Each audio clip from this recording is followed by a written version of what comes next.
এই ফিলিস্তিন সেনার মতো কোনো কায়দা নাই। ফিলিস্তিনটা একবারে ম্যাসাকার করে ফেলছে কে? এই ইসরায়েল।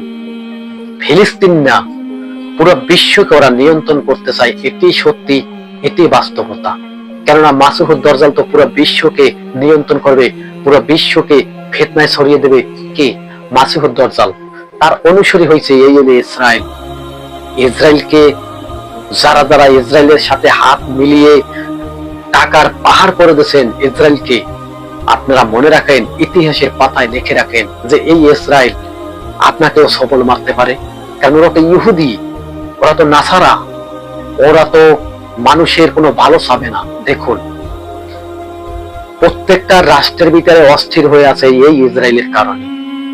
আর এই ইসরায়েল পুরো বিশ্বের ভিতরে দাবা দাবা খেলছে। দাবা মানে এমন দাবা খেলছে যে দাবা চাইল যে কিভাবে দেখতে আছে এই ইহুদিরা, তা বোঝা বড় দায়।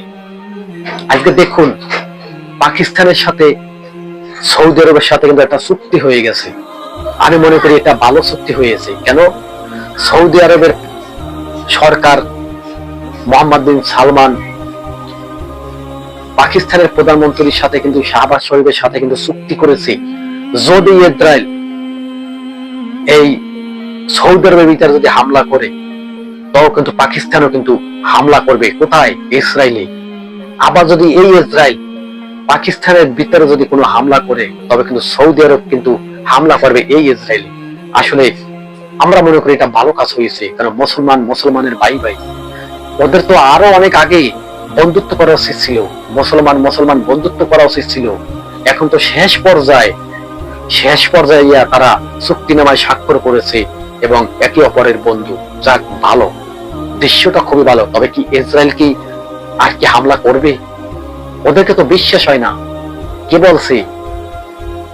মুসলমান বড় বড় রাষ্ট্র বলছে। এবং কাতারের ভিতরে যে হামলা করছে, কাতারের প্রেসিডেন্টও কিন্তু সেও কিন্তু বলে দিছে কি আমরা তার প্রতিশোধ নেব। আসলে কি আজও কি প্রতিশোধ নিতে পারবে? এই ইসরায়েলকে কি দমন করতে পারবে বড় বড় মুসলিম রাষ্ট্ররা? ইসরায়েলের পতন এত তাড়াতাড়ি হবে না। এই ইসরায়েল সাধারণ কোন ইসরায়েল না, ওই বহুত বড় চালাক।